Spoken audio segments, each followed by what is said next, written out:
over the weekend, we had the heartwarming news that 3 sets of Israeli hostages have now been freed.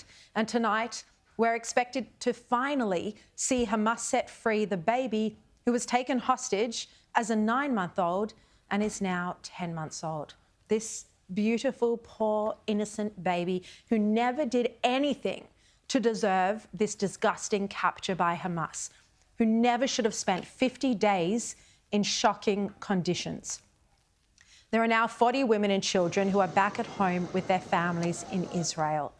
The Israelis celebrated their return with crowds turning out onto the streets late at night to sing Am Yisrael Chai as they welcomed the hostages home.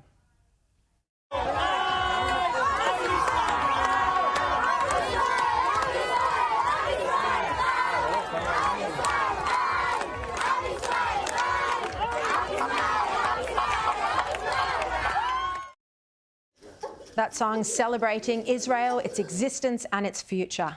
Now, these reunions are heartwarming after 50 days apart, 50 days of being held in underground tunnels, away from sunshine, fresh air, wind, and the love and laughter of sibling and family and friends. 50 days under the control of brutal terrorists. 50 days not knowing whether they would ever see their loved ones again, if they'd ever return to Israel. And even when the hostages were finally freed and they were brought above ground, they didn't know if they were being transported for execution.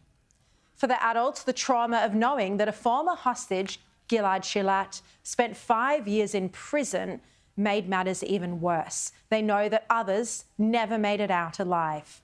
The psychological trauma from this time for both children and adults alike will be immense. The ongoing suffering may never end, it may last their entire lives, and yet they are the lucky ones. Some 200 Israeli hostages are still being held captive by these animals, these terrorists, who are prepared to sacrifice their own civilians as human shields without a second thought. 200 innocent Israelis are still in dark, damp underground tunnels with little food. And for the sons and the brothers and the fathers, there's no plan for the release of the men. And for the Israeli soldiers, both men and women, the reality is they're most likely being tortured and they may never be released. If they are released, the price will be far higher than for the civilians. Yet a lot of the international media, including in Australia, has reported the exchange of criminals from Israeli prisons for innocent Israelis held by Hamas, as though it's some sort of equal deal. There is no equivalence here between the criminals held by Israel who have committed serious crimes, including stabbing and murder, and the innocent women, children and babies. We are seeing very clearly a terrible double standard when it comes to the treatment of Jews compared with the treatment of any other ethnicity or group in Australia. This post by Green Senator Mehreen Faruqi, where she posed for a photograph, she was smiling beside a student holding up a sign saying, "Jews should get in the bin, keep the world clean from Jews." And not just posing happily beside it, but Mehreen Faruqi uploaded the photograph to her social media account. Eventually, she deleted it. Has she apologised? Well, not that we've seen. We've asked her today if she has apologised, if so, where, and if she was planning on apologise. We've had no response. How can she not have apologised? Well, I'll tell you why. Because much of the mainstream media have simply failed to cover this story, as Paul Murray revealed on his show last night. The left media, like The Guardian and the ABC, are so obsessed with issues of equality and racism, except when it comes to Jews. And then they appear to have no problems with a senator being openly racist. How can they not think this is a big story to cover? A big story. But none of these media outlets are covering it in a major way.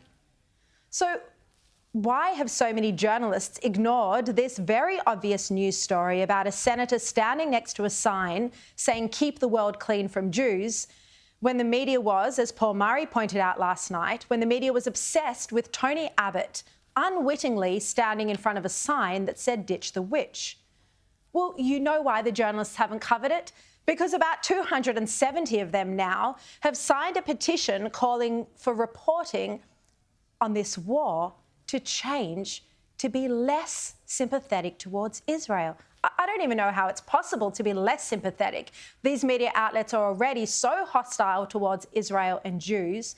They don't believe Israel has a right to defend itself after a terror attack, which killed 1,400 innocent Israelis and saw another 240 innocent women, children and men kidnapped and taken hostage.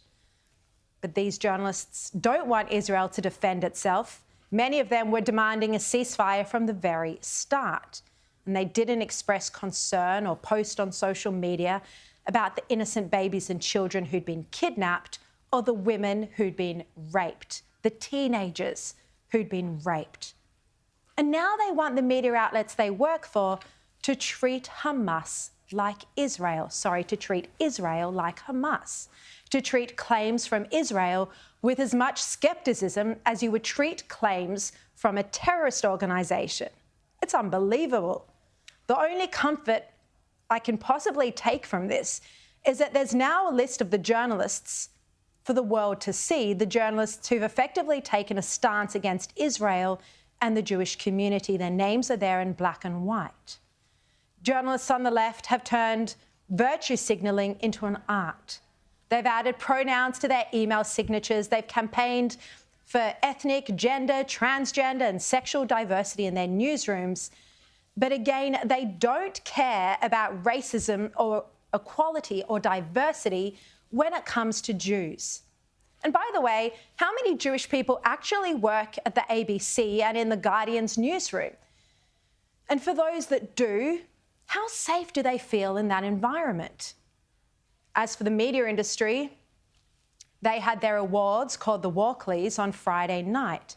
And as you may have heard, they had a pro-Palestinian activist as co-host.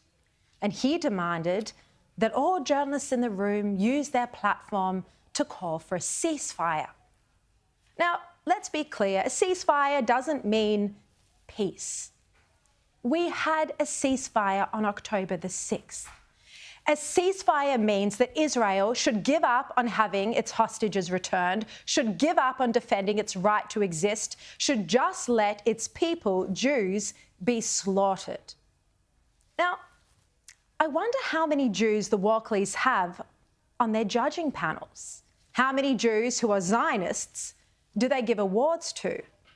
Well, I'll tell you the answer, not many. We saw anti-Semitism at the Walkleys on Friday night, where concern was expressed for those in Gaza, but not those in Israel. Because according to the Walkleys, Jewish lives apparently don't matter. Well, former Labor Senator Stephen Conroy last night made this point about the left, that there's one rule for the Jews and another for any other minority group.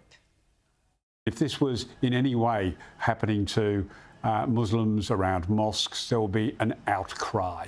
And Australians need to stand up, and particularly Australians who believe or think they're on the progressive left side of politics. You are, when you walk in a march, when you stand next to people who are chanting from the river to the sea, you are calling for the extermination of the state of Israel. This is not Labor policy. This is not left policy. You are barracking for Hamas's policy.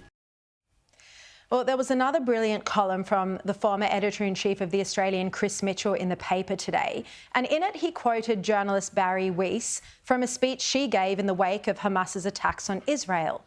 Barry made this brilliant point about the social justice crowd.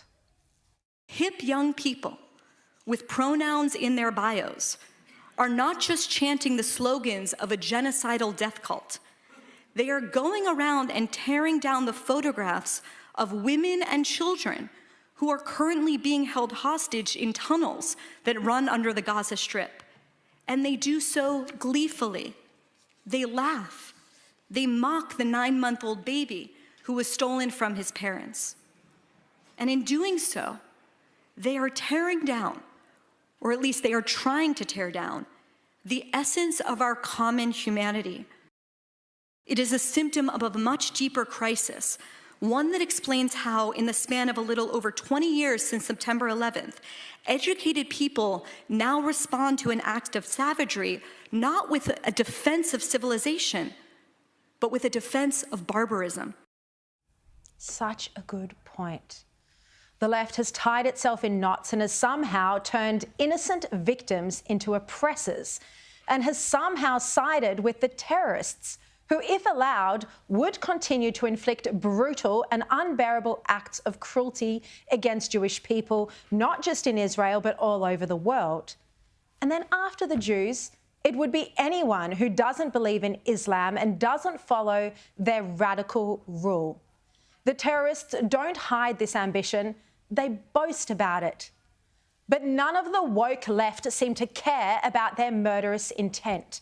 Instead, they celebrate it in rallies on the streets of Sydney and Melbourne.